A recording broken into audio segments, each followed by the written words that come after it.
From the topology section, you can increase or decrease the reserved and the dynamic resources.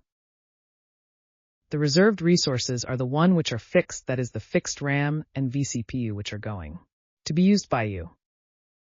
Whereas the dynamic resources are the one which are going to be used only if your traffic surges above your reserved limit.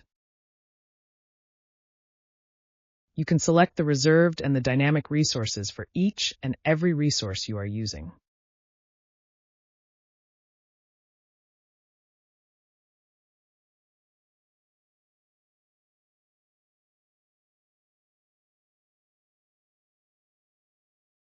You can also select the disk space which you require.